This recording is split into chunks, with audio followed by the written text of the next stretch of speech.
fellow brawlers, I'm KairosTime, and it is time for the Brawl-O-Ween challenge. There's a lot on the line. You only have one chance and you cannot re-enter with gems for this challenge. And the only way to get the Brawl-O-Ween Rosa pins is to win the entire thing. So the challenge is going to be happening starting tomorrow, the day after I release this video. And you're going to want to be paying attention because I'm going to be covering the best brawlers, the best gadgets, the best star powers to use. And because this competition is friendly rules matter, it means that as long as you've unlocked a brawler, you can select either of their gadgets or either of their star powers. Obviously, it's a good idea to play with what you know, but if there is a really OP star power that you should be playing, we're gonna cover it. I wanted to give a huge thank you to brawlstats.com for providing the win rates and the pick rates for all the brawlers on these specific maps. Over 700 trophies, so this is a competitive meta, and you're gonna want every advantage you can get. When it comes to getting a competitive edge in Brawl Stars or any other game, OnePlus has got you covered. The new OnePlus 8T comes with a 120 Hz fluid display, which makes everything look super smooth, and it's actually been proven that higher refresh rates improve reaction times while gaming. It's also compatible with 5G and Wi-Fi 6 for the most stable connection with as little ping as possible. That means less lag in-game and faster downloads out of game. And as a bonus, OnePlus's Warp Charge 65 gives you an entire day's amount of power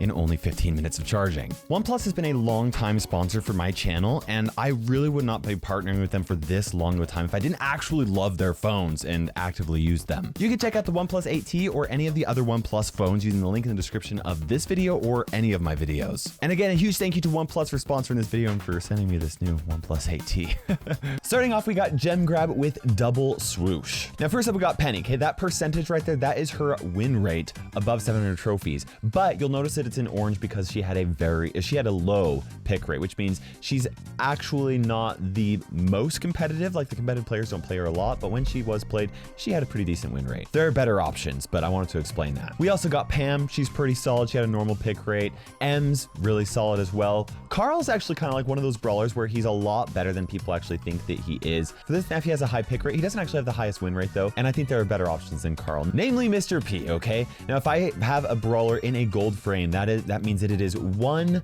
of 4 to 5 brawlers that I would recommend playing. And the reason why I went more than just 3 is because Amber's in almost every single one. And if you got Amber, you could play Amber almost the entire time. I wouldn't play her in the last round because it's bounty, but everywhere else, she's a really solid bet. Mr. P's really solid. You could play either of his star powers. I prefer his revolving door star power. Next, we got Tara for a really solid pick as well. I actually put the wrong star power in here. She should have high healing shades. I'm not sure why I did that on accident, but it's there. We also got Spike. Now, typically, I actually like Spike's fertilized star power more, but for this map, I really like Spike coming into the left bush right over here, and he can throw it over here, and the curveball just works perfectly so that it comes all the way around right here, and he can basically see where any brawlers are for a lot of this bush, so he's really solid with curveball on this map. Next, we got Gene. Really solid option, okay? I like his healing star power because you do tend to group up a little bit on this map, but the reason why Gene is so good is because you just go in the center or over here or wherever, and you just wait for the enemy, the gem carrier, to come in here, pick up a gem, and you pull them to your side, you kill them. He's really solid. So definitely like Gene right there. And then obviously the queen of this is going to be Amber. She is so incredibly strong right now. You can play her if you have her. If you don't, there are some other solid gold bordered brawlers that really work out well. After your first 3 wins, we're going to be going into Hot Zone for Ring of Fire. This is a brand new map, so I really appreciate Brawl Stats sending me those stats to help us work our way around what the best brawlers are. Starting off, we got 8-Bit. He has a very low pick rate, but he has a very high win rate. I actually wouldn't recommend playing 8-Bit, but if you are, I recommend his plugged-in star power. I forgot to add it in here. Stop with the excuses, Kairos. Stop it. But yeah, don't play 8-Bit. Colette, push its star power. You could play her. Jessie, either star power or gadget, really. It's just going to depend on your play style. We also have Ems. I like her bad karma star power, but best brawlers here, we got Pam right here, and I like her healing star power more than her damaging one. 68.3% win rate with a high pick rate. Yes, please. Pam is fantastic. Poco actually had a higher pick rate than Pam did, but he had a significantly lower win rate, and so I actually wouldn't recommend playing Poco so much. Pam's a really solid option if you do not have Amber. But next we have the best 3 brawlers for this map, and it's not even close. These 3 brawlers are so incredibly good with insanely high win rates and pick rates. starting with Sandy with his Rude Stance star power. Such a great brawler. You can just drop that in right in the center. It just controls that entire area. People can't get in there. It's really strong. Amber is actually not the highest win rate for this map, but she's incredibly solid if you have her. I've played her on this map. She's a lot of fun. You just burn the enemy grass and then you know where the enemy is going to be. Super easy wins. But the best brawler for this map by a long shot, so good, not even close, is Gale with a very, very high pick rate and a 74.4% win rate. Are you kidding me? This is insane. And the reason why is you grab that gadget, you put it right here, and even though the spring distance did get a massive nerf, it's gonna save you so much time walking around this entire thing. You just jump right in there. It's so good. You can go with either star power. I really prefer the one that actually slows the enemies with his attack for this map because there's not a lot of great objects for you to stun enemy brawlers with. But oh man, Gale. Make sure Gale's on your team. If you have Amber on your team, you're also solid. If you don't, go with Pam. Next, we have Gigi Mortuary. This is my old picture of it. It'll actually be in Mortis's mortuary area, but this is wins 7 through 9, okay? First up, we got Barley. He's good. There are better options. Same thing with Bull and also El Primo. Both Bull and El Primo typically are really good because they get their supers to try and get onto that safe. But the thing is that it's going to be really difficult for them to actually charge their supers because they're solid. They're solid, okay? Next, we've got Amber, the first one that I would highly recommend playing. 78.2% win rate. What is this? It's just insane, okay? We got Tick, who's kind of a little bit of a better Barley. I know he has a lower win rate than Barley does, but he has a higher pick rate, which is why I recommend playing him. But next brawler that I would highly recommend is going to be Brock. His Rocket Laces gadget is going to help you get over these walls so much easier. You can just climb up right over here, jump over, come in, and then you've got access right there. Once you get that, actually, I think this wall is gone. This map is outdated, actually. Yep, just confirmed on my device that wall is gone. So you don't have to worry about this wall right there. In fact, there's more bush, so that's kind of fun. But Brock is really good. Highly recommend Incendiary star power. Then we got Dynamite. Okay, if you're going to be playing a thrower, make sure it's Dynamite and make sure you have that Dyna Jump star power equipped so that you can easily jump over this wall. But really what's great is coming up and jumping over this wall. You just walk over here, jump over this wall. The enemy team is going to be defending this whole area like none other. You can just basically walk in if you're playing it well, right? And so he's really solid. I do prefer his Satchel Charge gadget that's going to stun people. It does take a little bit of skill to use it, but it is much better than his Fidget Spinner one if you ask me. Next highly recommended brawler is going to be Daryl. He has his great roll that automatically charges up, which makes him so much better than Bull, which is why he has a very, very high pick rate and a 63.4% win rate. You use that and roll over this water, and then it's just easy pickings right there because that wall's not in there for this map.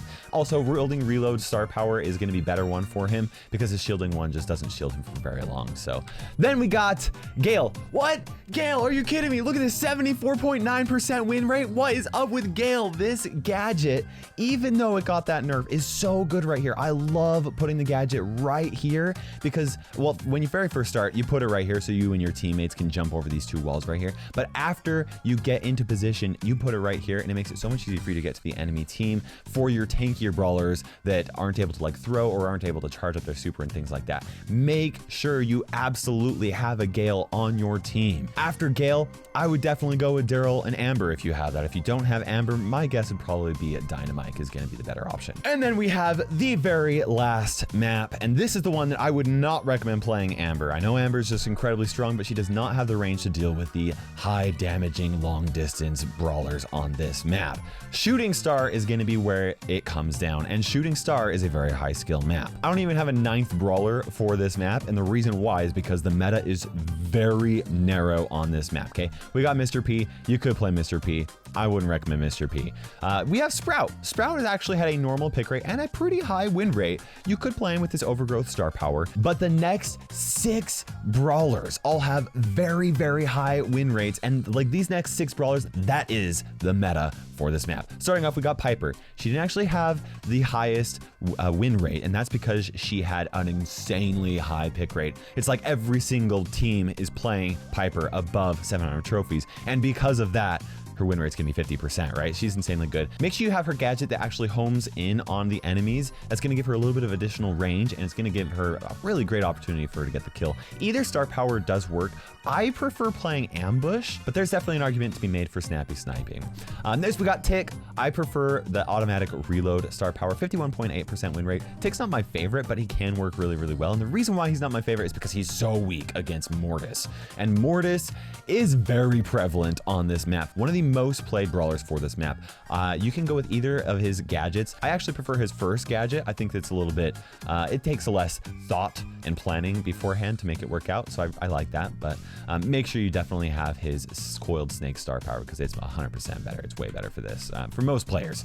Well, for most players. Some people are just like insanely good with Mortis. I don't even understand how to handle it. This we got Brock, incendiary star power, really solid. We got Bo in here, okay? Now, one quick disclaimer. When Brawl Stats pulled the stats for these maps, Shooting Star had not been played since Bo's gadget got a nerf. So the rest of the maps are since the update, but Shooting Star has a very confined meta. The one brawler I'm not convinced it really belongs here is Bo, because the reason why he was so good was because of his gadget that can instantly make it so that you can stun people paired with his Snare Bear star power if they walk over the mines. Now there's a little bit of a delay. It does take a little bit more skill. He's solid. Don't get me wrong. Bo's really solid. I'm just not convinced that he is the go-to option like he was before the meta, okay? So next we've got Nani.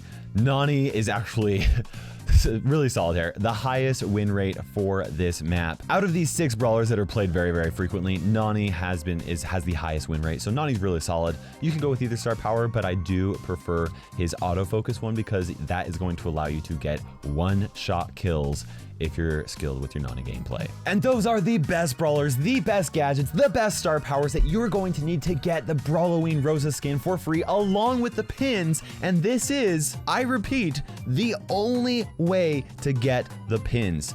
And you've only got your one shot. So you got to make it count, guys. Take screenshots if you need to. Make sure you recommend this video to other players that you're going to be playing with so that you guys can get the best possible comps made beforehand. Good luck.